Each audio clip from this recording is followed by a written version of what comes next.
Do I look like I'm wearing lipstick? I'm not. Hello, friends. How are you all doing? How are you all doing?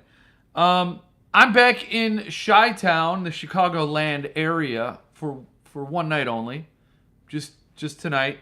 I had to come back. I have to get the house all tidied up. Here are my desperately empty bookshelves, but you can tell it's my house because this is the book that came with me. Because seriously, this book is gonna go everywhere with me. I'm not even kidding. Like, this is the book that travels with me. I want to wear it around my neck, and yeah. So here it is.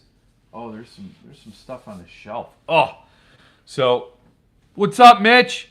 I'm glad you're here because now you could see. I don't have the magic duff bucket. I didn't travel with him this time. It's a he, and I didn't bring him with because I had all kinds of other stuff to tend to and worry about and make sure I brought. So duff bucket stayed home. Butcher Boy came with me, and so. But one thing was here waiting for me, and I was dying to get it, and that is this Jeff Word Stout. These are very, very rare. What's up, Christopher? Good to see you. And it was waiting for me faithfully, just like Stephen Perry in Journey. And when I came here, I saw it. I almost drank it immediately, but I had to stop. I said, I'm going live. I want to be with my friends. I want to pour it among my friends. Happy Monday, Jason. And so here I am. And, the funny thing is I'm going through all this stuff in our house that we left. We couldn't bring everything. Hello, Mike. JWS will always wait for Jeff. And I was packing up the stuff. We didn't take everything. Your whole world's not going to fit in a 26-foot truck. It's just not going to happen. Hello, I have Manos. And so I was going through and packing stuff up. What's going on, Lee? And I found this. This is like, I don't know, Mitch would know better than me, but if I order a stout at a nice restaurant, this is the glass they serve it in. It's a goblet. And I assume it's because stouts have a higher ABV.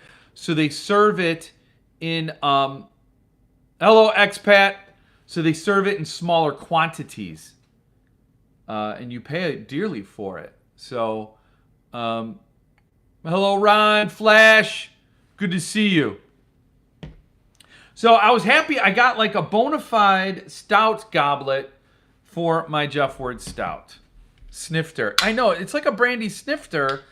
But I don't know, maybe it's just the one place I went to served, I had an Imperial Stout, and this is what they served it in.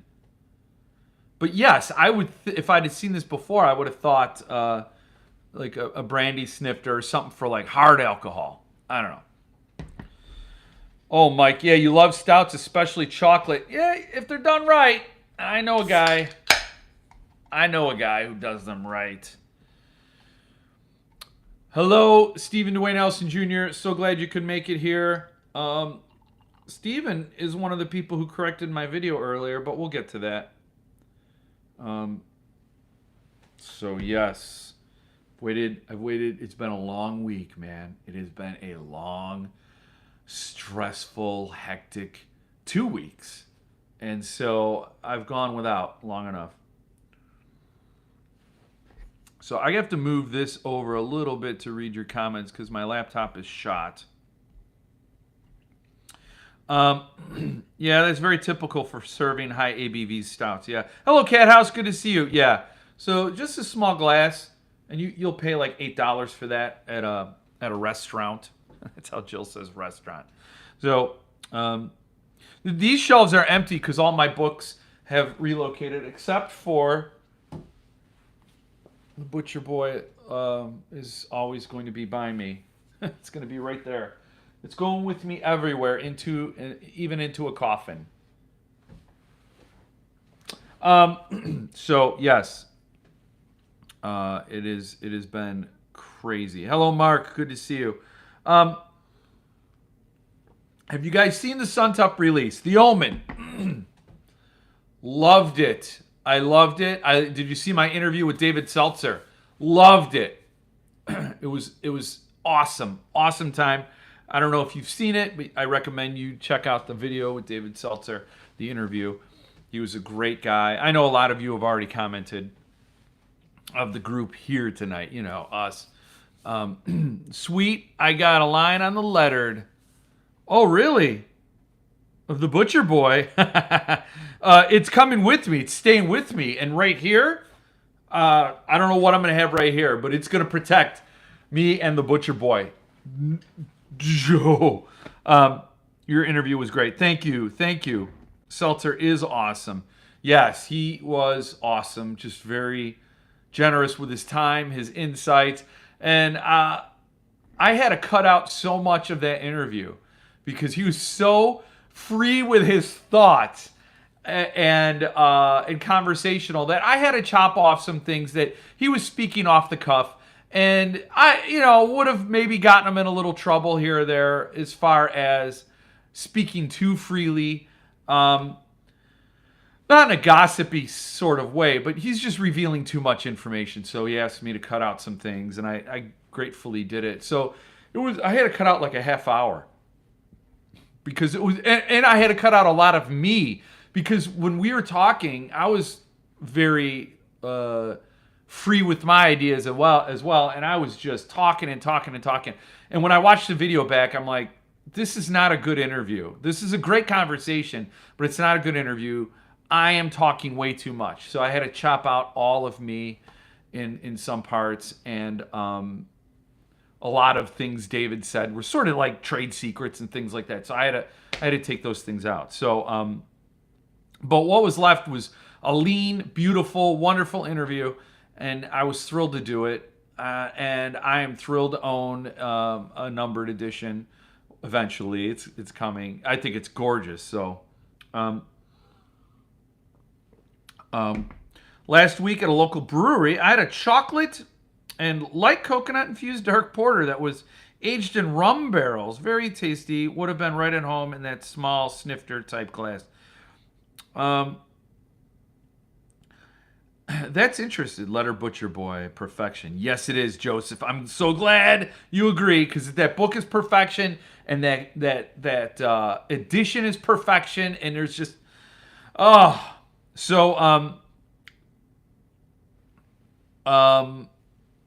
was I gonna say? So I was gonna respond to something. Now, I would say aged in rum barrels, I think I could go for. What I can't stand is aged in whiskey barrels or aged in bourbon. But rum, I think, has a nice, it would be a complementary flavor, I think. But who knows? And it could just be a heavy-handed brewer that doesn't do the nuanced balance stuff. And they age them in these barrels, and they don't work it somehow where they can mitigate those overpowering flavors.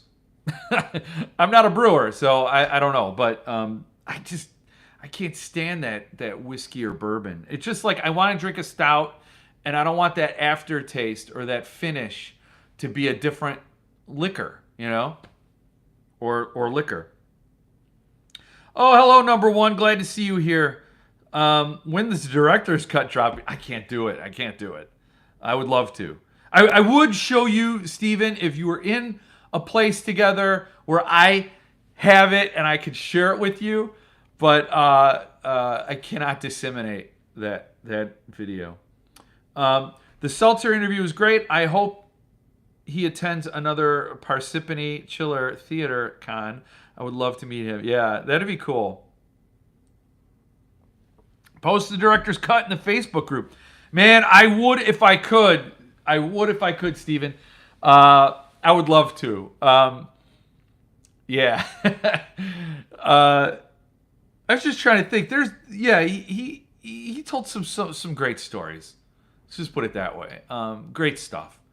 And I was very lucky to be able to do that interview. So no way would I have said, nope, it's staying in. But I wonder how he would have been had it have been a live interview. live interviews, there's no take backs. You do it and you're there and you're on the spot and you can't edit anything out. So I just wonder how he would have been, because I'd hate to think he would be reserved and hold back more, because he'd probably err on the side of he'd be more conservative, more cautious, and that kind of makes for a guarded conversation. It would have been stiff, you know. Bourbon is a okay, yes, Kentucky bourbon. I understand. Bourbon is a whiskey. The number looks great, but the Omen Artist Edition looks great too. I actually stopped ordering AEs, but the Omen I had to get. Oh, there's also a lower print run of 750, so people might have collected it just because I had the lower limitation. I don't know, but yeah, and it has that cool dust jacket. It is really cool. I didn't get it because money is what it is, So I had to wait. Hey, what's up, Philip? Good to see you. Feeling better. Awesome. I didn't see you sneak in here. Hey, good to see you. I'm so glad you're feeling better. That's a rough thing to deal with, especially when you're out of town. You're not in the comforts of your own home. Recovery feels more harder to come by. You don't feel as relaxed and at ease. So I'm glad you're doing better. We got to have another Fracassi Zoom for the freaks. The freaks demand it, and the freaks get what they want. And when I get back to Tennessee, I'll do a Zoom for Jeff Heads. Happy to hear it, my man. Yes, yay, Philip's here. So we could jump to that. Let's just talk about that for a minute.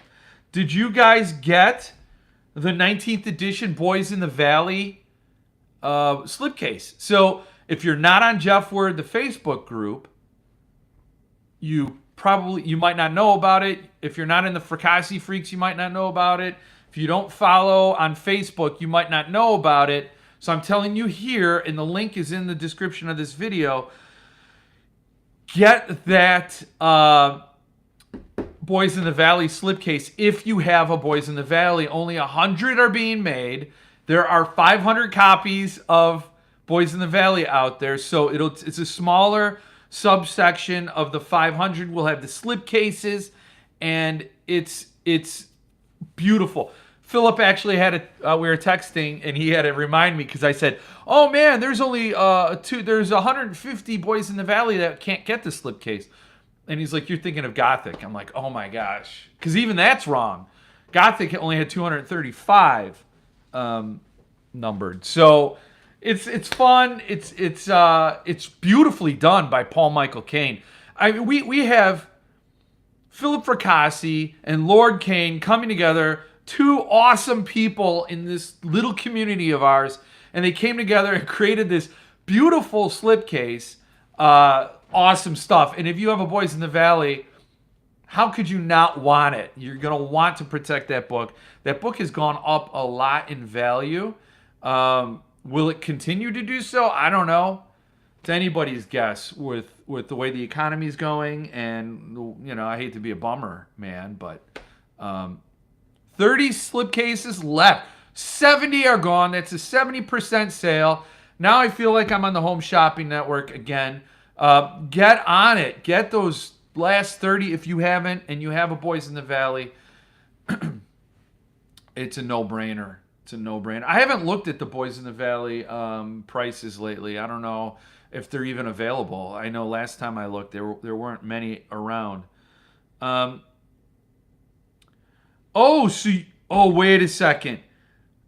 You were going to ask for number 48? Are they numbered? I didn't notice that, because then I'm going to have to ask for a number 5. The slipcase is a neat touch for an important book. Yes. Can't believe those aren't sold out. Well, that's what I'm thinking. Like, maybe... hi, Producer Jill. Maybe a lot of people aren't on Facebook, but they're on YouTube, so they'll find out here. Like I said, the link's in my description if you are curious to see it. So go check it out. That is on my list, Steven. Wish I had the book. I'd buy it if I did. I'm sorry you don't have it. will Paul Michael Caine put one's book number on the case? I don't think they're numbered. Okay, we just capped the order amount. Okay, all right, yeah.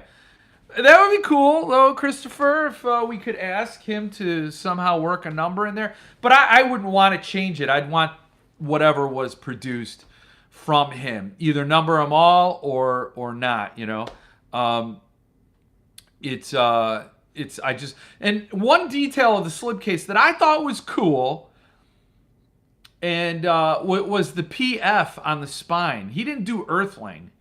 The Earthling logo is just a really hard logo to work with as far as, boiling it down for the spine of a book. It's Earthling in a box. I've never seen it condensed to a smaller thing. You can have Sun Tup editions, or you can have the logo. He's got a more formalized logo system, and Earthling doesn't. Earthling has a pretty cumbersome logo. I'd love to see him change it. But Paul Michael Caine put on the spine of the book a Philip Fracassi logo that is really cool. And the best logos are ones you have to kind of look at for a second and unpack and understand. And it took me a second, but I really liked it. I thought it was very cool. And I think Lord Caine did phenomenal work. Yeah, it is. It's my birthday week. Happy birthday, Stephen Dwayne Allison Jr. Happy birthday. Cheers. Cheers. I wish I had a cake. I could have a candle for you. But yeah, so get it if you don't have it. I'm sorry if you don't have a Boys in the Valley. I'm even sorrier if you don't have a Boys in the Valley and Gothic. I'd love to see Lord Caine do a Gothic slipcase as well, but we shall see. But shifting gears a little bit, we can talk about Centipede. We can. Centipede did a Feasters by the Lake release. And how do you guys feel? So I didn't get the newsletter. This is the second week in a row I didn't get the newsletter. And somebody reached out, who I'm not going to name, and he messaged me, goes, "Oh my gosh, you got to get the newsletter. There's Feasters by the Lake. Everybody wants it." And oh, congratulations, Phil. Thank you for ordering the slipcase. I don't have a bell to ring like they do on QVC. I got the signed. Yeah. And so I'm like, I didn't get this newsletter, so I don't even know about it. And then I emailed Jared. Jared's like, I don't know why you got dropped off. And so he sent me the newsletter. I went there, and I'm like, oh, I don't know who Bob Layman is. And I don't know this book, and I don't know a lot about it. I love Bob Eggleton art. Eggleton, right? I wrote it down. Yeah, Eggleton. I always want to say Eggleston or Eagleston, but it's Eggleton. Anyway, he's an awesome artist. He did a lot of Brian Lumley stuff. And so I went there and I read it, and I'm like, I don't really want it. Then I got to the end where Jared says, this is one of my most in-demand titles. I don't imagine it's going to last long, so get your copy while you can. There are however many, 500 signed, and like 200 unsigned. Oh, and you got the Feasters. So I'm like, damn, I should want it. Why don't I want this book? I've never heard of it. The description read pretty cool, it's a hard collection to nail down. Is it horror, sci-fi, fantasy? Yes, it's all of them. Is it speculative fiction? All this stuff. And I just passed on it. How do you sign up for the Centipede newsletter? Go to, unsigned are still available, but I passed. And I'm just going to have to sit it out. It's funny, the signed is $100, the unsigned is $99. So you save $1 by getting the unsigned. But Matt, you go to the homepage on Centipede Press, click Contact Us, I believe, or it's one of the buttons, and then there's an email address. It's jared@centipedepress.com. You email him, you say, I want to be on the newsletter. So, email Jared. There's no form. It's not like other publishers where you just go fill out a form and you get into a system, a CRM, and you get messaged and pushed along right to where you wanted to go. So, but no, this is a little less formal. You just email Jared and say, I want to be on the newsletter. And then when you get dropped off the newsletter, you say, what's up, Jared? I'm not buying enough? Man, because I'm waiting for Powers of Darkness. Just totally dying for that. What? I'd be bummed out if I only saved $1. Yeah, I would too. Especially because it's the artist I love, and but the author didn't sign, so it's not an author signature you're missing out on. But the signature sheet and the actual number, and Bob Eggleton's signature along with somebody else. There is a facsimile signature in there, so.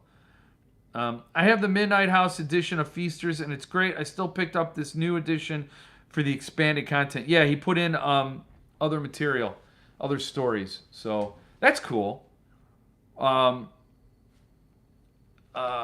it's weird. I wanted this book just because the publisher told me everybody else wanted this book. But also, I know Centipede Press does fantastic work. If it was a $50 book, I would have pulled the trigger. But $100 on, and I'm waiting for Powers of Darkness, and I just bought The Omen. So, dudes,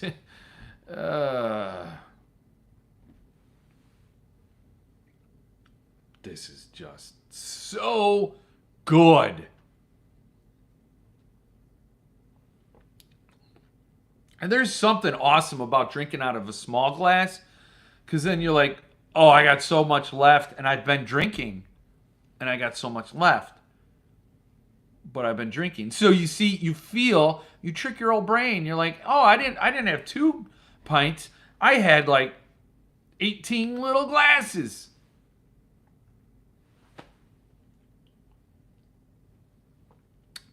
And guys, if you haven't got Raptured Brewing yet,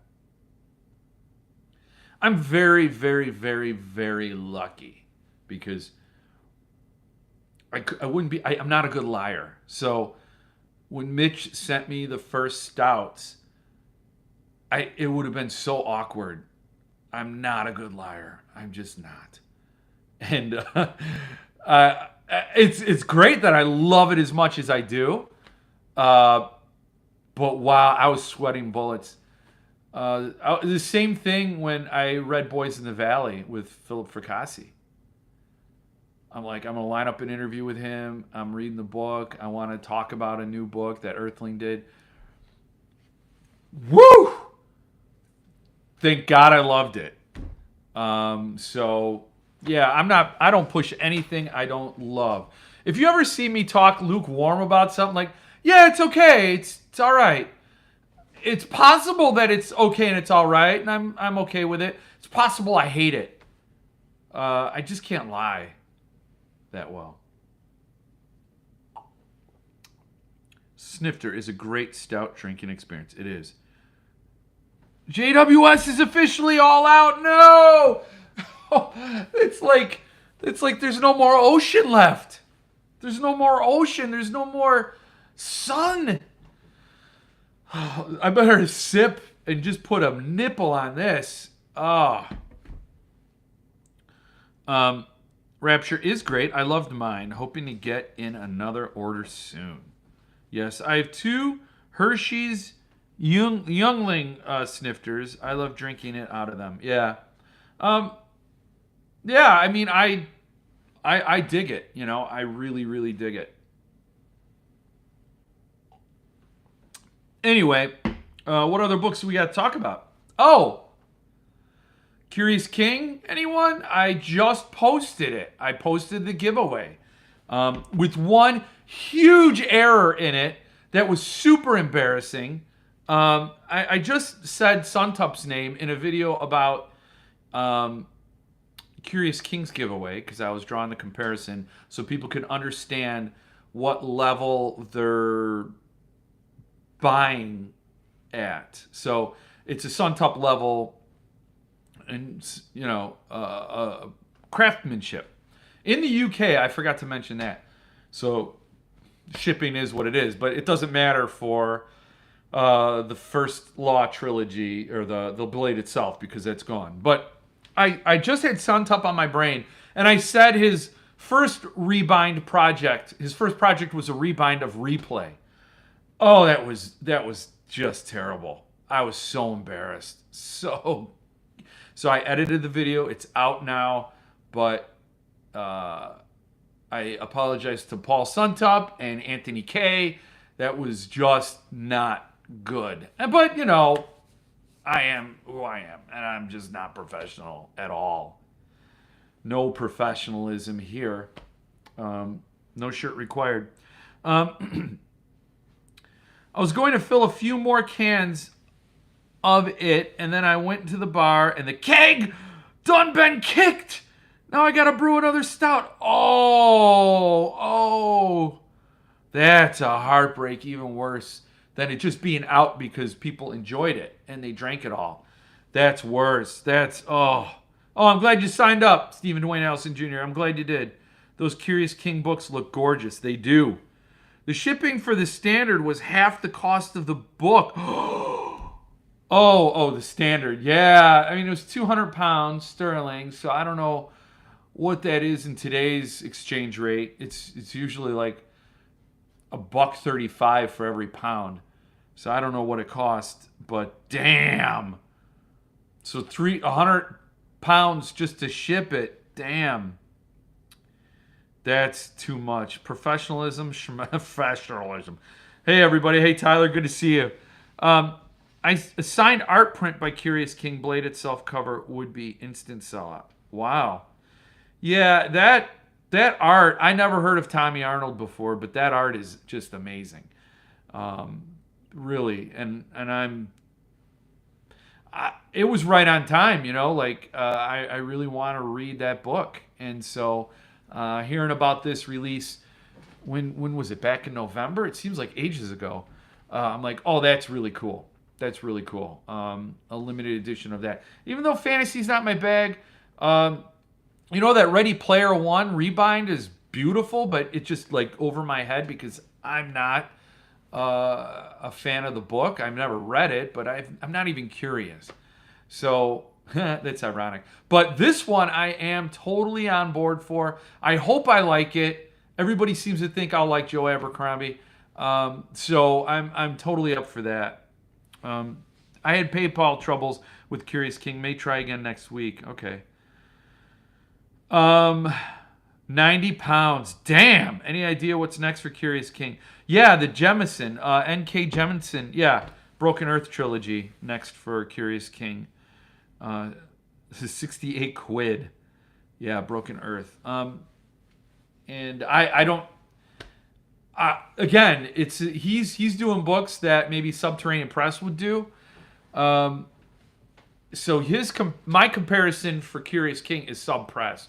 He's like a high-end Sub Press, in my opinion. Because N.K. Jemison, I'm butchering it, holds no draw for me. So. This has probably been addressed already, so apologies, but what's up with the empty shelves? I thought they were filled up after the move. The other my shelves are back in Tennessee. I'm here at my original house in Chicagoland to move this rest of the house, tighten it up, get a realtor in here to put the house on the market. So that's why I came back. Anybody want to buy a house? I'll sell you a house. So that's why the shelves are empty. Jeff, you have to give Ready Player One a shot. It's a great book. Yeah, I should read it. I just don't know if that's my bag. I don't know.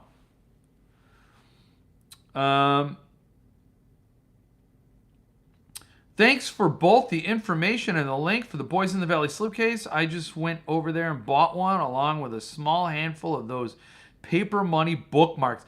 Those are so awesome. No, these shelves are not making the move. This is all screwed into the wall.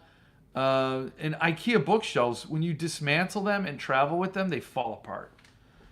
They just don't. They go together once really nicely if you do them right. But when you travel with them, all that said, I might take them. I don't know. But that's not the initial plan. So, yes. And speaking of Subterranean Press, they're doing a Dresden Files, Jim Butcher book, novella, brand new, called The Law. The Law. So I just don't know if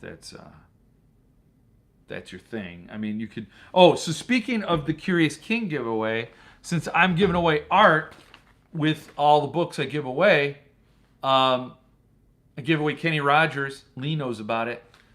The Unboxing Jackass. I'm giving away Burning, Melting Sasquatch with the Dark Man if I ever get to 1,500 subscribers. So with the Curious King giveaway, I have a number of pieces of art I'm happy to give away. So this is like skull eating a heart. This is a self-portrait of me. I drew myself. What else is in here? This is a stupid one. We won't look at that one. This is my kids' drawings. This is not up for grabs. I drew a boobah. You want a boobah? Boobah. You know what the boobahs are? Yeah. And then my favorite one here. Oh, this is my favorite one. Here it is.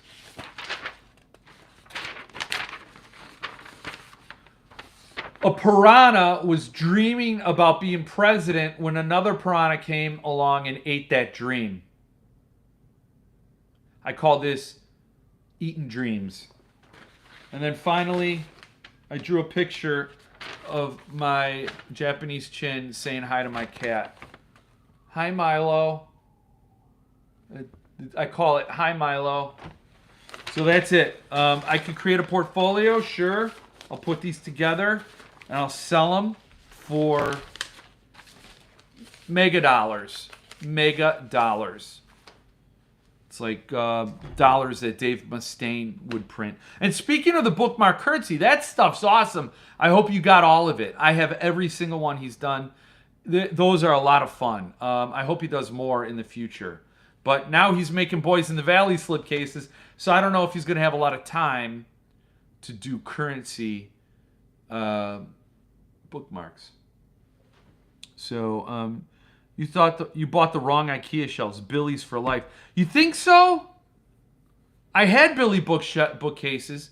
They like were falling apart. Hey, what's up, Elliot Rob? I seriously don't know what your name is. Is it Elliot or is it Rob? That might be on me, but it's also on you for having two names on your social medias.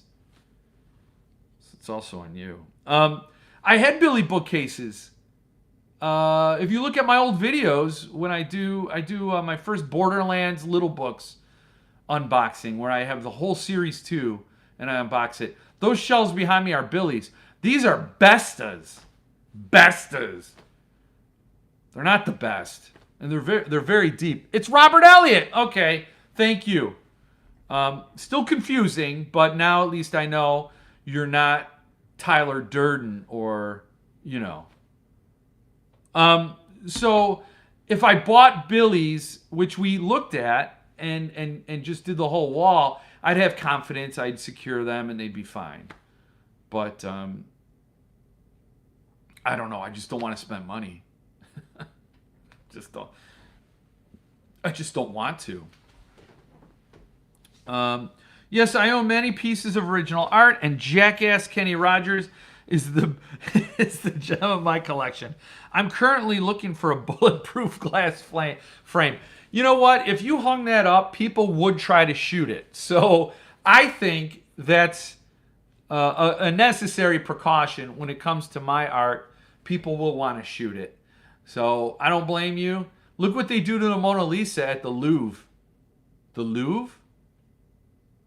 Why do I think I'm saying it wrong? It's the Louvre. It's in Paris, right? People keep trying to trash the Mona Lisa. I don't know why.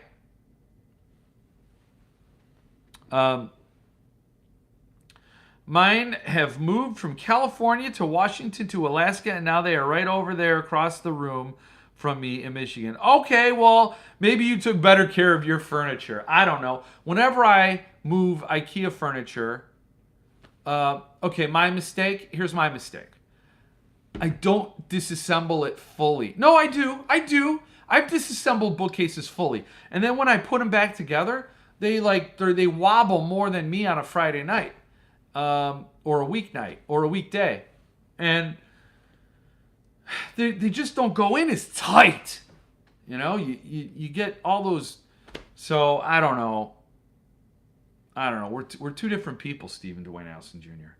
And you must be an IKEA wizard, because I can't get them to go back together. So I take them all apart. But sometimes it's worse if you don't take them fully apart, because if I travel with one of these bookcases together, it might like not do well. I mean, I'd have to strap it down more than a James Gum victim. You know who that is. You traveled to Chicago with your butcher boy? You're twisted. Oh, yes. Every time someone says butcher boy, I will pull it off the shelf and hold it up. And huff it. Yes, I traveled with it because it's part of me. Do you understand that? This book is part of me. It's like my soul came out of my esophagus, fell onto the table, and it was the butcher boy. So now I have to carry my butcher boy with me. If I'm ever sworn into office... Oh, wait. Put your left hand, hold your right hand. Yeah.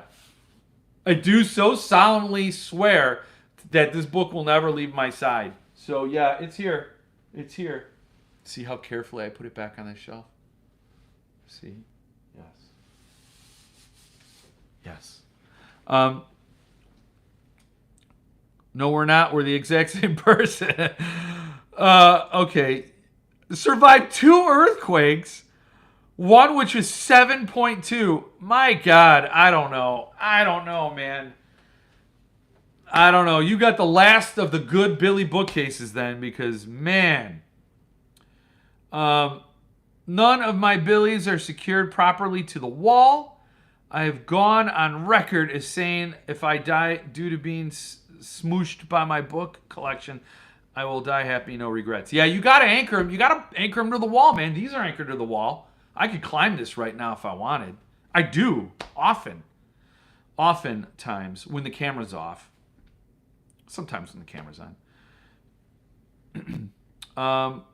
But those are iconic Jeffy Off shelves. I know. I should. Producer Jill's probably going to tell me to bring them.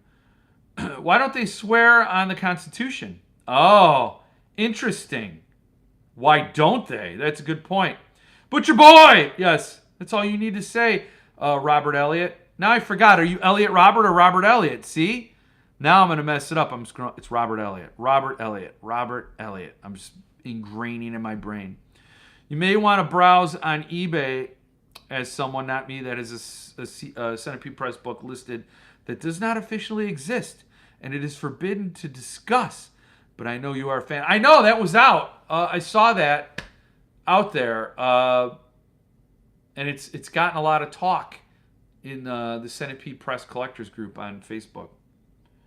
I bought a Butcher Boy AE just because Jeff loved his copy. Oh, thank you, Philip. I would really hope you love that book. I have to talk to Chad Lutsky. I haven't talked to him in a while. I just read producer Jill's comment. He was reading Butcher Boy on my recommendation. I was wondering if he would like it, so I definitely want his opinion, and I want your opinion too, Philip, because to me it's such a great work. But I want an honest opinion. Seriously, if people are like, "Dude, I read Butcher Boy, and this is a crock of shit," fine. You know, that's your opinion. You're wrong in my opinion, but that's what's fine. We can have a discussion. I think the book is brilliant, heartbreaking, amazing. Never read anything like it, and so there. I am heartened in. I find it interesting that Butcher Boy completely sold out of the numbered edition, and Animal Farm didn't. You know, like there's this iconic, or the collector didn't. Those are both more well-known books. And the artist edition, there are fewer Butcher Boy artist editions available than Handmaid's Tale, which just strikes me as odd. Like, I would not have expected that. I do place Butcher Boy above Handmaid's Tale. I place it above a lot of books. So, anyway, I hope you like it. I hope you love it. Your Butcher Boy, okay. It is a lovely copy. Oh my God. Child seat. Oh, well, what did Lee say? What did you say, Lee? Oh, I missed it. Butcher Boy was seat belted in the front passenger seat. Oh yeah, no. It was wrapped and contained, and it had its own seat. Team Jill. Yeah, I can't bring him back today, Jill. Can't.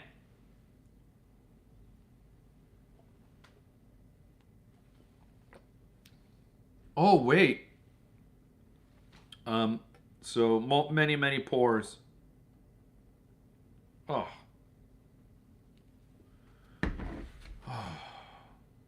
And it's recharged. It's like, it's awesome.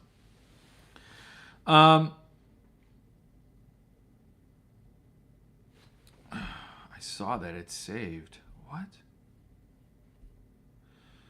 You may. Oh yeah. The interview with David Seltzer was great. Really surprised to find out he's not an avid reader. That is kind of shocking to me for someone who has accomplished so much with writing. I know. It's not that he's not an avid reader. It's just that the guy has dyslexia, so it's really tough for him to read. But yeah, as someone who loves the written word and has built a career on the written word, that is amazing. And it makes me feel this big that he could overcome so much, and I can't even function with no known disabilities. I mean, we could assume I have some, but I don't have any diagnosed. So, Butcher Boy is awesome. Oh, thank you. I'm glad you think so. I think it's waiting for me in Los Angeles with a stack of other Suntup and Centipede boxes. That must be awesome to come home to that. Have them all there. Just like dive in, roll around in them for a little while. You don't have to know what I do. So glad you asked Paul Michael Caine to do your slipcase. He's a great guy. Yes, he is. Yes, great job. Great guy. Would love to work with him again. Maybe Gothic. Gothic would be a no-brainer. No-brainer. That would be great. Gothic slipcase. I'm in. I'm in as well as Tim. Now we have to create a special book seat. We'll make millions. Yes. Like I said, I'm going to wear a chain around my neck in a gold frame with Butcher Boy in it. So I wear it. It's going to, and of course it'll have like UV plexiglass, so nothing gets on it because I'm a sloppy eater. I'm the kind of guy that has a hot dog and like half the ketchup is on his shirt and, that sort of thing. So I'll make sure it's protected. For those of us not on Facebook, how did that Klein CP book appear? I didn't realize it was out/offered yet. I think it was a gift to subscribers, and it was in the works since 2016, is the buzz on it. And so I don't know how it looked incredible. It looked incredible, but it was for subscribers, and then it's a letterpress, and then there's going to be an offset version offered, I believe, for public sale. That's my understanding. If someone is on Facebook and can pull it off, maybe that's the way we'll go. Maybe we'll do that. Do it, Gothic. A worthy of a dope slipcase. It is. It is. Who would win in a race? Superman, the Flash, or Butcher Boy? Butcher Boy! Because you're in his brain and he could do anything. And he would, I gotta read, there's a sequel to the Butcher Boy called The Big Yaru. And I gotta read it. I have a feeling it's gonna be more along the lines of more comedy than, maybe more dark comedy than, you can't write another Butcher Boy. There's no way you could write another Butcher Boy. It can't be the same tone. There's no way. It could be as freewheeling and as eccentric and wild and fantasy and fabulous as Butcher Boy, but it can't be as dark. There's just no way to get that perfect. It could be a song on the album, but it can't be the masterwork. So I'm dying to read it. Definitely dying to read it and catch up with Francie Brady. But it's got to, and I would love a Suntup edition of the Big Yaru. I'd love another Patrick McCabe. Another Patrick McCabe, Emerald Germs of Ireland would be wild. Pogue Mahone, his newest, is amazing. I have to get back to reading it. I have 2 other books I have to read before that. Oh, so much going on. And if I wasn't moving, I'd have done so much more. But I got to work through, right? I got to work through it all. Book seat, patent pending. We love it. We love it. I can say one thing. It's not a gift. Oh, okay. Yeah, there's a lot of hush-hush about this book, the Centipede Press book. So, I don't know. It's weird, but I think it was only offered to a limited number of people. There seemed to be a lot of butthurt about this book and about it coming out and being revealed. So I don't want to add to that. Did you finish Pogue Mahone? I just bought it at my local bookshop. No, I didn't finish it. I started it, and it's really wild. It's written in free verse. It's crazy. But you get into it, and it's like a vacation every time you open it. It's like Butcher Boy is a gourmet dinner, and very rich and nuanced and multi-flavors, multi-layers. And Pogue Mahone is like a really flavorful cocktail that you just go and you have some and you sip it and you enjoy it. And then, it's a Jeff Ward stout, Pogue Mahone is. And it feels like a vacation every time you read it. It's really a different experience. And I have a signed first edition, a paperback, and an ARC. And I still haven't finished it. Sorry, I was like 10 seconds behind. It's funny, yeah, because I just talked about it. I wonder if we could get a big-time sponsor for the Jeff Word.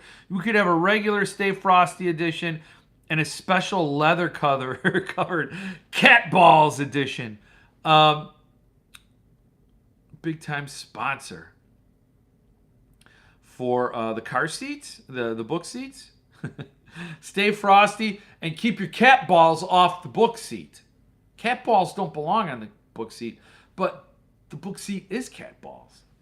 It's ironic. I think maybe 10 copies, best case scenario, reach public sale. Oh, really? Huh. I ordered an AE of the Butcher Boy because I gotta read, but I wanted a digital version for out of the house, yet I can't find it anywhere. That's odd. When I interviewed Patrick McCabe, he said the rights on the Butcher Boy are his. So he can do whatever he wants, but no publisher is doing a hardcover trade of it. It's not in print anymore. So I believe that's what he told me, in hardcover. It's strange that it didn't get an e-edition publication. But, I mean, the publisher made their money on it, and they probably we're on other things. So, and that's why it did my heart really good to see the numbered sell out, the lettered sold out, and the artist edition gets so far down. I don't know how many copies are left. Last I saw it was under 60. I don't remember. But I would have loved it if they completely sold out, but what can you do? I have 2 copies of the Butcher Boy Artist Edition waiting for me back in Tennessee, and I'm getting a remark from David Lupton. I went way overboard the other day. Excuse me. TD numbered and AE and the Omen numbered and AE and the Butcher Boy AE all in one day. That was a first. Whoa. That's a lot. So you got the Omen numbered and AE, and wow, that's you gotta space it out, man. You can't overdose. It's like, you can only have one big cannon shell of Jeff Ward Stout at a time. You can't have 2, because then you're driving drunk, or I don't know. There's no funny way to end that. Once you say driving drunk, then it's like, oh, it's like if your dog steps on a bee. Where do you go after that? You don't go anywhere after that. It's like not good. I got my AE of BB. It's awesome. Just can't get enough of the art. Oh, well, I will say to all of you looky-loos, if you get the artist edition of The Butcher Boy and you've never read the book before, don't look at all the art first. Because one picture is, it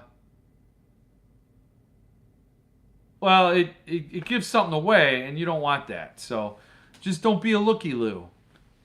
Just read the book to experience it as it was intended. But that art is amazing. And if you saw my interview with David Lupton, there's a spoiler in there, but I asked him to do a remark. There was an original piece he did in the book that didn't make the cut. And Paul Suntop and Rebecca asked him, or just Paul, asked him to do that scene a little differently. So he went back and he did the piece that's in the book. But he described the original to me, and I loved it. And so when I requested a remark, I'm like, can you do that one? I want that piece for the remark. Because it has such significance, and it was originally envisioned for the book. And I understand why Paul went a little different direction. But now I feel like I have like a little bit more of the complete book. If it's not more complete, but I got something that was legitimately born from that book without even knowing he was going to do remarks. Yeah, that last piece is a massive spoiler, but it's also wow, it is. It's such a great piece. I love Paul asked him to do that. Or asked him to do something different than what he originally did, and then David Lupton did that. And it's great. No doubt about it. That is awesome. But the original, I think, was also awesome. I can only hang for another 10 minutes. Got to be at work hecka early tomorrow. That's okay, man. That's okay. It's cool. Just hang for 10 more minutes if you want. I don't even know what time it is. I can't even tell because my computer is shot. Oh, okay. Yeah, that gets us at an hour. Boo, skip it. It's your B-Day week. Yeah, that's damn right. Happy B-Day week. There is only an abridged audio version. Oh, what? Abridged of the Butcher Boy? It's a slim book. Do you guys got to see it again? It's a slim book. How do you abridge this? I'm gonna have some disaster live, and it's not gonna be pretty. How do you abridge that? There's not a lot. There's not a huge book. That's all. That's it. I can't. I'm gonna spill something on it. I'm gonna break it.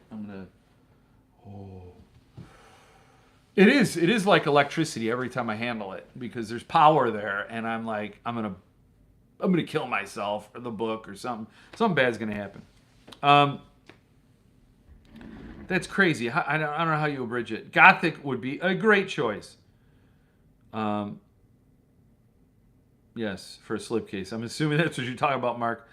I need help. Is there a Suntup Anonymous crew? Well, no.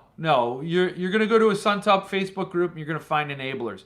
You're gonna come here, you're gonna find enablers. You're gonna go anywhere and find enablers, unless you go to the library thing. They are down on Suntup. They look down their noses at it, and so you can go there and swallow their poison if you'd like. They're very cynical and cliquish. I don't understand their disdain, but whatever. No, I'm only going to encourage you to buy more Suntup editions. I should buy the Blackwater Artist Edition, but I'm not. I can't. Have a great evening and an awesome birthday, Stephen. Yes. I think he should. I think he should try to do that. I think you all should try to have as awesome a time as possible. So, that said, what are you all reading? Are you looking forward to anything new?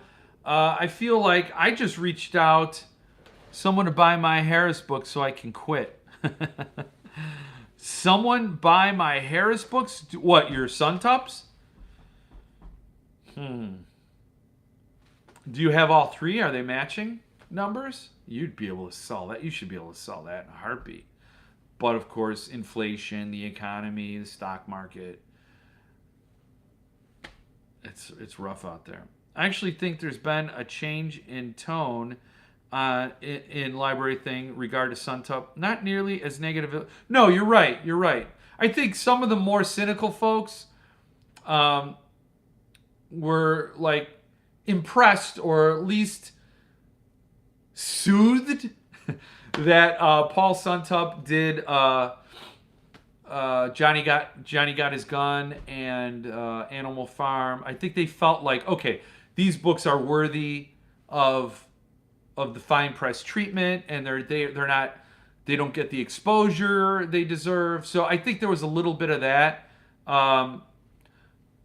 They're kind of a little bit negative again now that he did The Omen, but I think they got that out of their system. I think most of their grievances were that they felt there was market manipulation going on. They felt that that Paul was artificially choking off supply to increase demand, and that doesn't serve Paul at all. It only serves as secondary.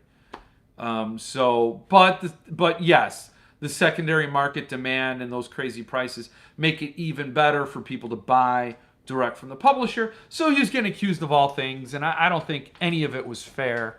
Maybe some of it was within reason and constructive, but a lot of it was just sort of sour grapes. But yes, they're not nearly as negative as they used to be, which is great. I just objected to their characterizations of me and the Facebook group as a cult. And I'm like, for me, seriously, it's very personal. I found Suntup and love literally everything that comes out of there.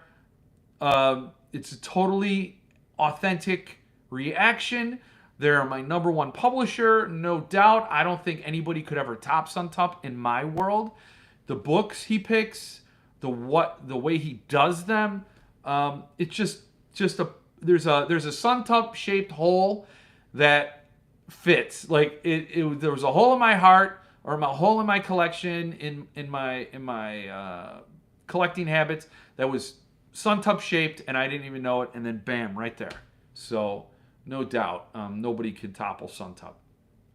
But yeah, it's and I respect opinions. I respect all their opinions, even if I don't agree.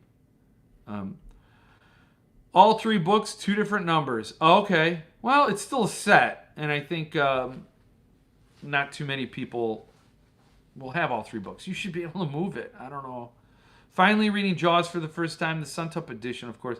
So you get the John Anthony DiGiovanni art, and I found that to be a really good book. I really liked it. So I hope you do too, and give it a little more credit. It is a thriller, so it's a little less nuanced. It's definitely not literature, but it's a good story, and there are layers to it if you care to unpack them. So, I'm working on. Do you have interviews lined up for next month's Suntup release? I just emailed him to find out what the next book is and who I could talk to. He hasn't gotten back to me, or he might have, but I've been on this, so we'll see. I would love. I don't know who. I don't know what the book is, and I don't know who is involved with it. So we'll find out.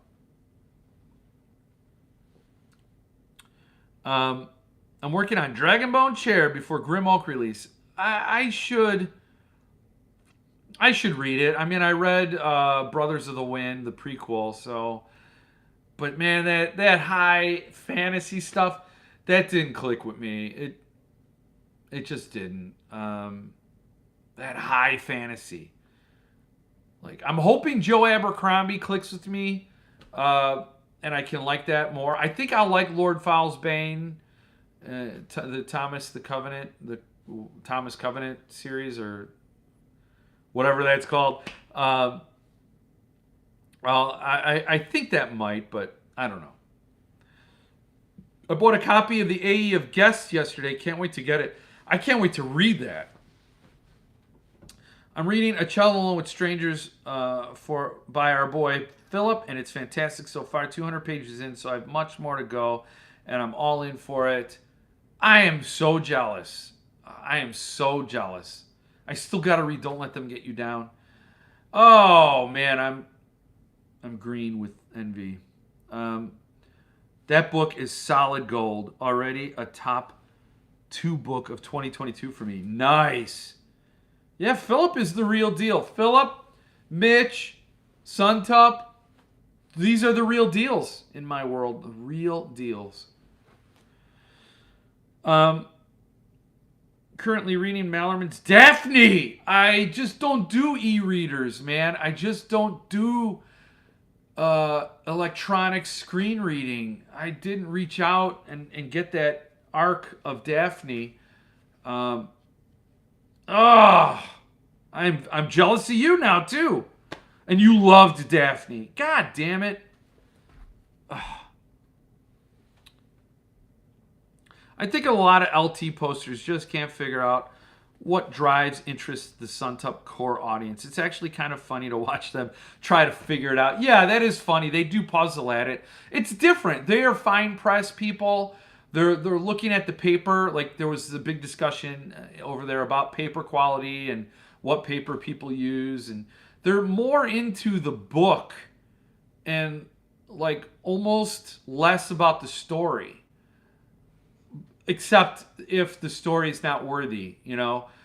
There are so many people with so many different focuses or foci that you're going to get different reasons they don't like Suntup, and they sort of overlap a little bit. But then you get some people out there that are like, no, I love it, and I'm not apologetic. The Omen, in my opinion, is a great story, and I love it. And so I'm jazzed about this Suntup edition. So, and that's good to see a healthy discussion. But for a while there, they were just lining up to take their shots, and it just was kind of silly. But yeah, they don't understand why. And I think that's what Suntup did. It brought more people into the fine press world than, you know, he brought the unwashed masses who followed the story to the fine press instead of following the fine press to the story. And so we got a collision. But it's interesting, and I don't hate them. I just wish they were a little more, or a little less snobbish or elitist. I think, okay. Dying to read Daphne. Need to get Josh Mallerman to send me an arc when I'm back home next month. Yeah, he'll send you one. I'm 30% in. It's really starting to pick up. Send it my way after you have the physical copy as a birthday gift. Thomas Covenant is my favorite fantasy trilogy. So dark. Love Abercrombie. Well, there you go. And I think that's why I'm looking forward to Thomas Covenant trilogy. I have it. Damn, I didn't even unbox it yet. It's in Tennessee. So I'm gonna read it, and I'm gonna read the First Law trilogy as well, just to give it a shot, But that Brothers of the Wind, it was fun. It was fun, but just like I just couldn't get into it. It felt like LARPing, I don't know. You will love Lord Fowl. I hope so. All right, take it easy, Stephen Dwayne Ellison Jr. Happy birthday. Enjoy yourself and stay frosty all week. Unless you get too frosty, then put like a light jacket on. I'll go out on a limb and say that you'll probably prefer the reading experience with First Law as opposed to Chronicles of Thomas Covenant. It's a more modern writing style with less high fantasy lingo. Interesting. Okay. That's the impression I get with Joe Abercrombie. But we'll see, I'm hoping to become a convert, but I like what I like, and we all do. And, everybody's talking about grimdark. It's grimdark. Ooh. How can I not like those two words together? Grimdark. Yes, sign me up. So, I just love reading, and I have to get back to it. I'm reading, what am I reading right now? Uh-oh. I lost all my books. Where did they go? Okay. I'm not reading it yet, but I wanted to share this with you guys. Somebody reached out and asked if I wanted to read this arc for another published a book company called Strange Books, and it's a collection by Mike Russell called Nothing is Strange. It's very thin, so I'm gonna cruise through it. 20 mind-expanding short stories, inspiring, liberating, otherworldly, magical, surreal, bizarre, funny, disturbing, unique. All these words have been used to describe the stories of Mike Russell. So put on your top hat, open your third eye, and enjoy. Nothing is strange. Sounds very cool. Now, this is where we get to the part where I'm very nervous. And I think that's why, I've been moving, and I've been moving around, and I've been doing all these things. So I've been very nervous because somebody's like, hey, would you like to read an arc and promote it? Okay. I've never read Mike Russell. What if this is bad? Now I'm nervous. The stakes are high, the expectations. I love it by the sound of it. I think it sounds really cool. It's signed to me. And so I am primed to like it. But it's not a guarantee, It's not a guarantee. So I'm going to give it a read, and I'm going to tell you honestly what I think of it. And share that on the channel in a book haul video. So that's coming up. And then Don't Let Them Get You Down. Dying to read that one. It's so frustrating. So, you know what? I need another sip. I read Covenant in high school. And I think in high school I would have been more open to high fantasy, and then that would have got me in the genre, and then I would have warm memories of it, and so I wouldn't be as I don't really feel like pretending to this level. It asks a lot out of you when they write in a certain way, and I respect it and I understand it, and I do really respect it. It takes a lot of brain power to create worlds, whole new races of human beings, whole new ecosystems and languages and traditions and customs. I mean, man, that's some brain power. And I bow to it. I just don't enjoy it as much. I do enjoy it a sliver, but just not enough. And I bet you that sliver would be bigger had I been into it in high school. Because I read Brian Lumley in high school, the Necroscope series, and that is sci-fi, horror, espionage, thriller, and fantasy. It's all of those things. So I can understand how fantasy has a place in my heart. I know where it goes.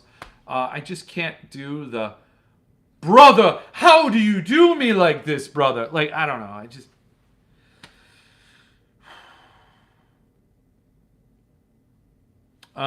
I enjoy both immensely, but they are very different. Neither is as good as REH. REH or Ericsson. Who's REH? Did I mess? REH.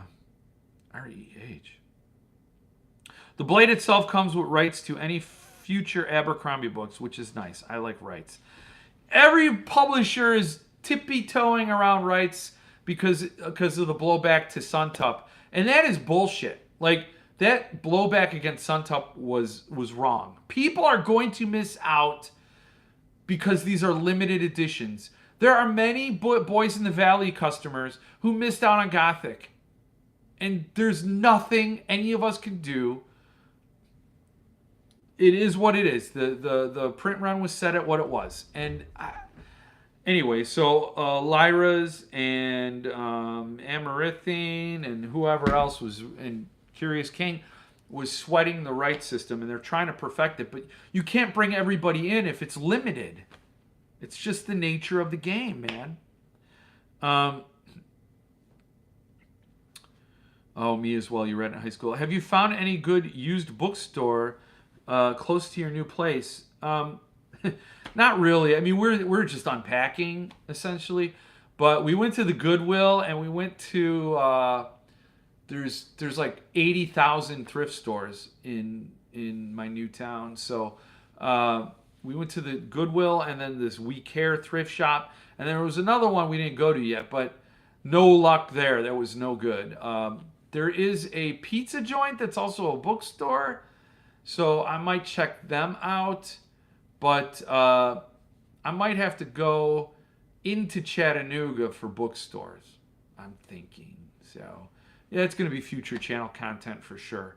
But I think, but so far, no, I haven't found one that I can call home. Looking forward to new ones from Mallerman. Yes. Tyler Jones, Andy Davidson, Tremblay, Leban. Going to be a good year for, and a Fracassi or two, huh? Robert E. Howard. Okay, all right, thank you. Yeah. There's another booktuber who talks a lot about Robert Howard. So I know fantasy is big. I'm, like the Talisman. I've read fantasy. I dig fantasy. Just, some things. Anyway, Paul Suntup just emailed me. So now I know what the June book is.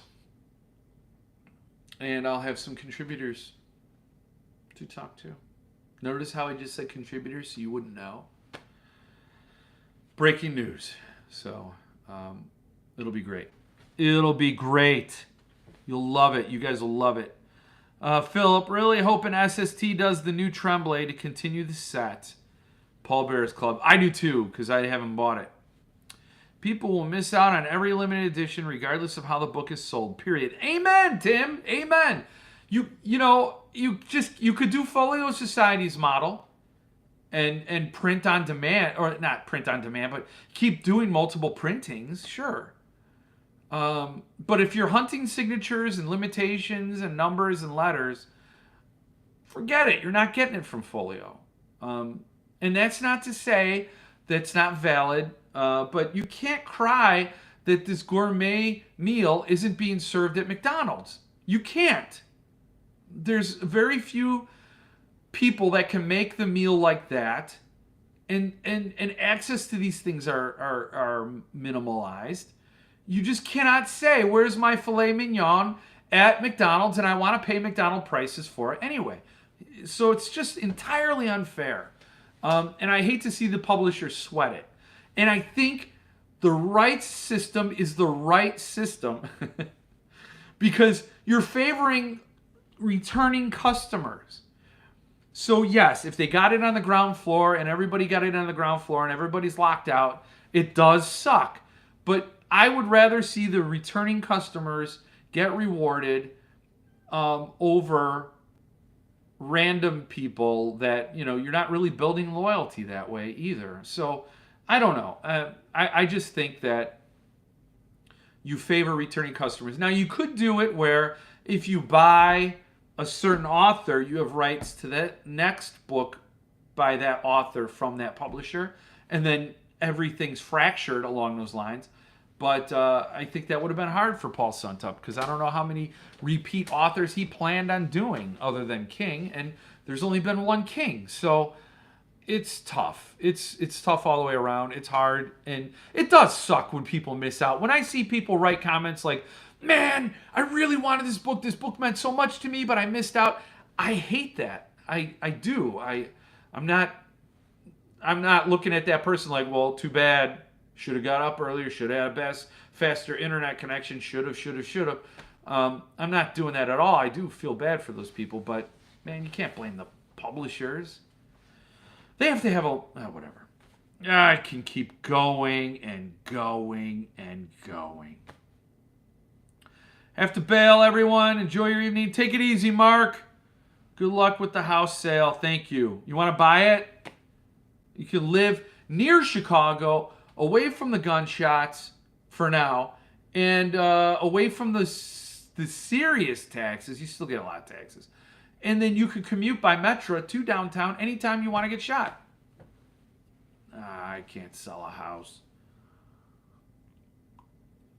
Our Fort Payne joint is an hour from Chattanooga. We got to meet up, Tim. We got to meet up. We do. That would be awesome. I'd love to meet you and hang out and see your library and maybe steal some books. I would not do that. I would not do that, Tim. You'd probably pummel me into next month or year, and then I'd miss so many books. Take it easy, Lee, or Flash. Take it easy. Wait a minute. Gothic was up for sale and sold out already? I wasn't alerted. Lee, really? Oh, man. Man, I am so sorry, Lee. Yeah, it was up. And it sold. I'm sorry, Lee. You're not on Facebook, are you? Shoot. I'm pretty sure I mentioned it in a live before it went up. I mean, I would have. I would have mentioned it in the live right before it went up for sale. That sucks. I'm so sorry, Lee. See? That bothers me. I'm not gloating, and it's not just because it's Lee. I hate that. What makes limited so fun? They are limited. Hell, I missed Gothic and hated life for a minute, but it is what it is. Yeah, sorry for you too. My joy of reading began with finding my father's box of 60s and 70s paperbacks in my grandparents' basement as a 6-year-old. Wow. Robert Howard, Frank Herbert, Philip K. Dick, Lovecraft, Wagner. Wow. That's awesome. That is really cool. I have no library in Fort Payne yet. All of my books are in Fort... Oh, yeah. Okay. Well, I wouldn't even try to steal a book from you, Tim. I'm not like that. Might want to see one or two. But... no, seriously, I'd love to meet up and have a beer. Hang out. My goal, ultimately, which is silly, but is to have an RV with a big Jeff Word logo on the side and drive around and meet people and talk books. So if you could just send money my way to buy an RV where I could drive around and also pay my mortgage and all my other bills, that would be awesome. But I'd be going to LA, Philip. I'd be going to LA with some scotch. And it would be, scotch with fricassee and, beers with Tim and Stephen Dwayne Allison Jr., Josh Mallerman, and collectors and authors and artists and publishers. Everybody. Unboxers, I'd hunt down Sean Lynch too. Get him on camera, not just his lovely Palmolive hands. Let's just say that. Not just his lovely hands. We'd get him on camera. Yes, the bookmobile. The bookmobile.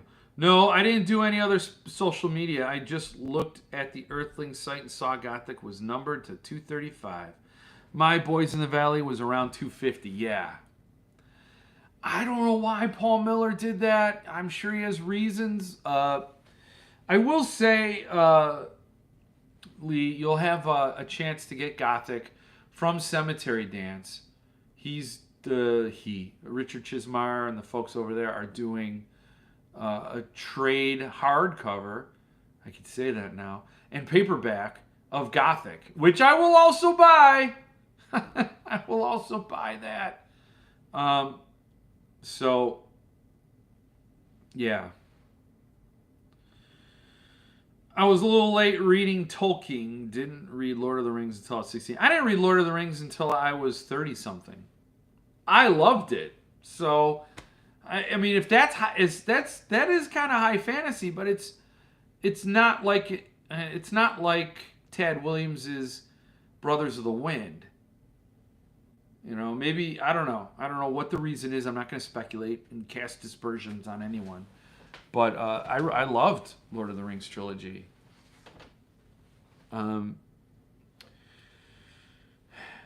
of Sean. Yes, the palm-olive hands of Sean as he does the unboxing. You see his hands, you hear his voice, and you get information. And I love that about his channel. He's very thorough. But he did get something wrong recently, which it tickled me because I had already done it with the missing bit of information that he didn't have, or he didn't know, or he missed out, or somehow overlooked.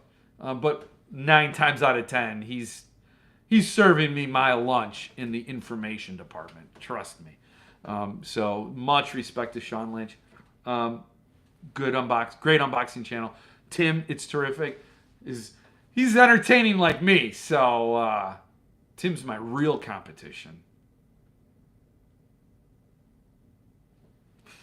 I'm glad everybody's here. Come to LA, game on. So many books to look at. That would be awesome. Bring the Jeff Word RV to West Virginia. Yes, sure. I'll go there. I will say as an author that I'm a bit torn on limited editions. There's no worse feeling than someone wanting something you wrote and not being able to get them that book. I can imagine, but at the same time, I think it's interesting, Philip, the way you're coming at it, because you are. I think. I mean, it seems like for example, Boys in the Valley was a limited before it's a trade. To me, that's flipped. Usually, it's a trade and then a limited. I mean, I know Paul Miller does things differently, and Goblin was a limited before it was a trade. Ghoul in the Cape is a limited, and there is no trade. But to me, it's like you are getting them access by putting out trade editions of your books. So you're working on it, and it's flattering, I would think, that people want your autograph and people want the limited editions, and they sold out with a quickness. I mean, that's awesome, I mean, Boys in the Valley sold out because I told everybody to go buy it, but still, no, I did. I promoted the book, but it's not just me. There's a little guy named Josh Malerman probably promoted it as well. But yes, I don't know. I think limited editions are a compliment to the author, and I only see them that way. And getting those trades done is important, and you've done it. You're going to do it with Boys in the Valley, with Gothic. Everybody who's missed out is going to be able to get those books. It's just the hardcore collectors that might be pissed off, that are like, whatever, I got the trade edition of the Cemetery Dance Gothic, but I don't have the Earthling one. They might be, they might soil their shorts a little bit, but, you can't please everyone. You can't. A big reason why I asked CD to do the hardcover of Yes, see, that's what I'm talking about. Thanks for having them do that. Can't wait to get it, yeah. Splink's Hellbound always reminds me of the Seinfeld episode. I always want to say, ah la la, la la la. I gotta see that one now. You're making it, I gotta check that out. Hellbound. Right? Is that what you wrote? Oh, Splinks. Hello. Yes, yes, yes. Yeah, no, I hear what you're saying. Yes, I don't know why I read that as Hellbound. I mean, that's my eyes. But yeah, hello. He always starts it off. I think it's great. You want to do that. It's like his brand now, you know? That's cool. That makes a lot of sense. It's a shame that books to get the production treatment uh, that they deserve these days, that it has to be in a limited format, right? I prefer the limiteds before the trade. Makes the limited a first. Yes, and that's how Paul Miller does it at Earthling. I don't know really of too many. I mean, CD. I know they did it with On This the Day of the Pig in some other books. CD does it, but here and there. But Earthlings it like exclusively first print. He wants first edition. I mean, except for like the Clive Barker books. There's a lot of them that aren't firsts. Um, that's cool. I'll get the trade of Gothic and then have Philip send me a signed bookplate. Absolutely, I love seeing that. Yeah, that's one thing. Everybody's going to want a signed Cemetery Dance Gothic to go along with the Earthling Gothic. But I just love the whole game. I love the whole thing. I love these books. And, there's nothing more frustrating than having these books and not being able to sit down and read them because you're moving your entire world away. It's not easy, but Butcher Boy's with me right here.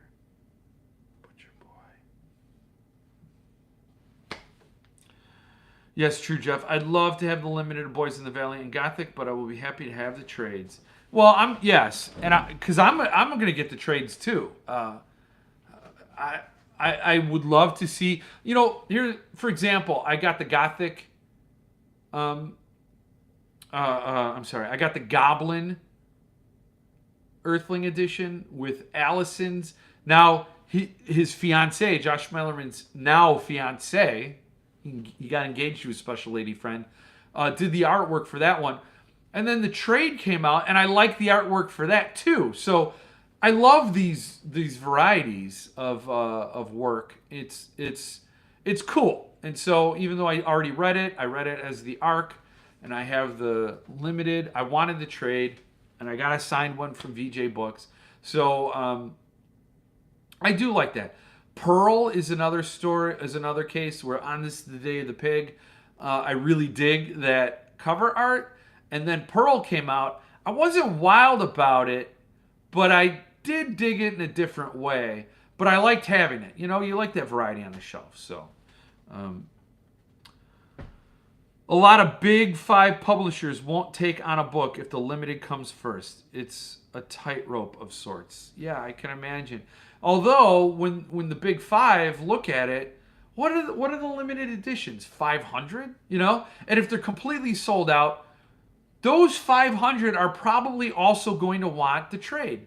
So they're not really losing any market share to the small press publishers.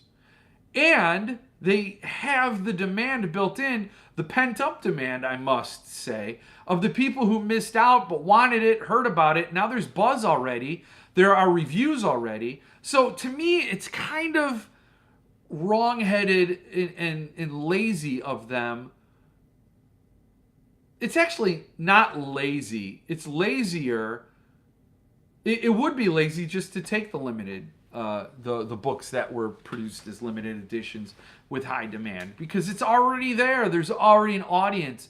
There are already people clamoring for that book, and those first 500 Boys in the Valley buyers probably are going to buy the trade. So it's silly. I think it's almost like a test pilot of this book. Is there a demand? Is there an appetite for this? And wow, it's sold out. Okay, there's something there. There's some energy. Let's get on it. Like, I don't know why Del Rey wouldn't publish Ghoul in the Cape, even though that is a hard book to categorize. I do wonder if that that's going to ever get a trade edition. It's not sales. It's that they want control of the big reviewers. Oh, Publishers Weekly. Oh, okay. All right. Huh. Thanks. I have to get a signed Commodore from you anyway. Also need to find out how to get the follow-up story to alter. Need to go under the pool. Oh, man. That seems really odd. They really think that 500 customers already having the book will... Oh, okay. Yeah, Jason just said the exact same thing I was saying. Yeah. Huh, never would have thought of that. No, neither would I. Yeah, that's interesting. So, all right, well. So will that, Philip, will that change how you operate? Will you always try to get the trade first now and then get the limited? Although Paul Miller won't dig that. He won't go for that. But, or how about this? You get the trade. You probably have stipulations in your contract. You can't do that. But I was going to say, go for the trade and then lock that in and then go after the limited right after. And if the limited comes out first, then, yeah, but you probably cannot do that. I don't know what I'm talking about. It's just it's just the Jeff word. So it's 9 o'clock. That's my hour and a half. I really don't try to go more than an hour and a half because you guys are all busy. You know, you guys got jobs and obligations, and I just got to talk to Jeff Word for a little while and read. I got to read. So I'm going to cut it there. I'm going to head back out into the wilderness and get this house ready for sale. And, if I can't find any buyers, I'll just turn it into the Jeff Word studio and museum, where I will sell tickets for $1 a piece. And you get a glass of lemonade with that purchase. So take it easy. Night, Christopher. I am Manos. It might. My current contracts allow me a limited edition 1 year after publication. Interesting. Well, Philip, I want you to have a rocking success. However you publish, I am there for it. You're a very talented author, amazing stuff, and I'm very glad you found my channel and are here, and I found your books, and I'm here. And cheers. Cheers to you. Good night to everyone. Thank you all for being here, as always, week after week. Get in the Curious King giveaway. I'd love to give that book away to a regular. Oh, Child Alone. Oh, see, I don't think Philip can tell you who's doing Child Alone, if anybody is. But that would be cool. So, anyway, and a trade edition of Don't Let Them Get You Down would be awesome. But anyway, get in on the Curious King. I'd love to see a regular, somebody who's here all the time, win the book. And Midworld or Levidian, yes. SST's got... Anyway, we could talk about Philip Fracasse's future on a Zoom call. We should do that. We definitely will. So get in the contest, subscribe to the newsletter, subscribe, if you're subscribing to my channel, comment on the video, and then watch next Monday. I will draw the winner from Tennessee, and then let Anthony K know who gets it. And I hope it's one of you all. And yeah, I'm happy. That is great. I'm so glad I get to pass that along. So have a book, have a rapture, and stay frosty.